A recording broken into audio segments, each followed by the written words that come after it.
जगत गुरु?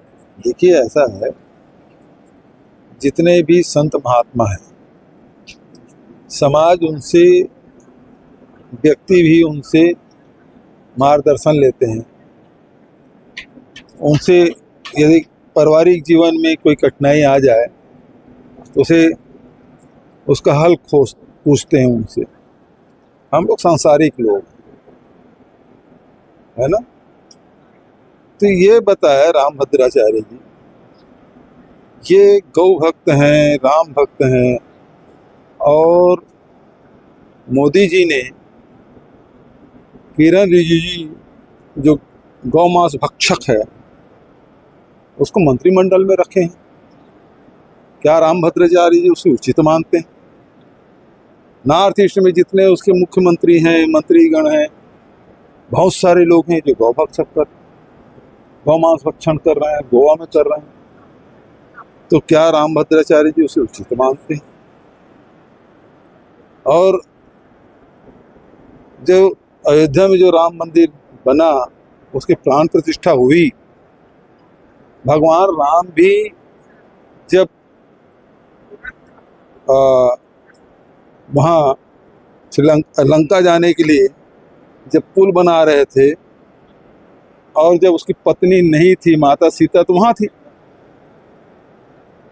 तो वहाँ उसे उसके बगल में मूर्ति रखी गई और तब पूजा पाठ हुआ।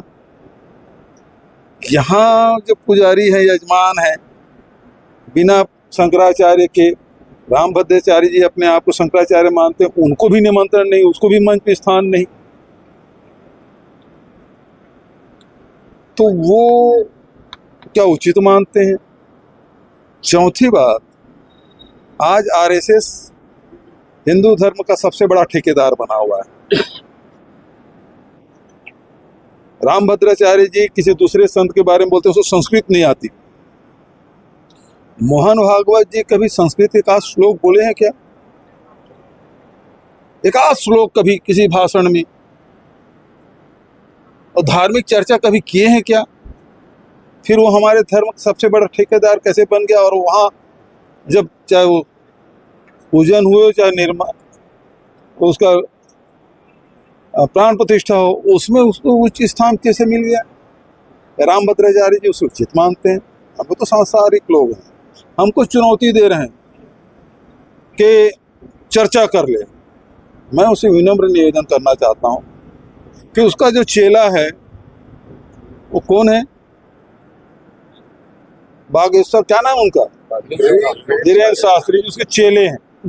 वो पर्ची देख के सब बता देते हैं, उन्हीं चीज से उसके चरणों में बैठे रहते हैं।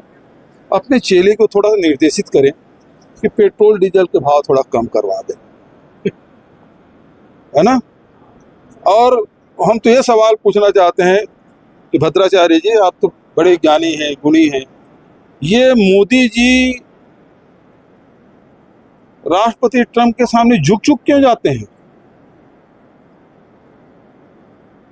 और ये कैसी मजबूरी है? आप दिव्य दृष्टि से देख के बताइए कि मोदी जी कंप्रोमाइज क्यों हो गए?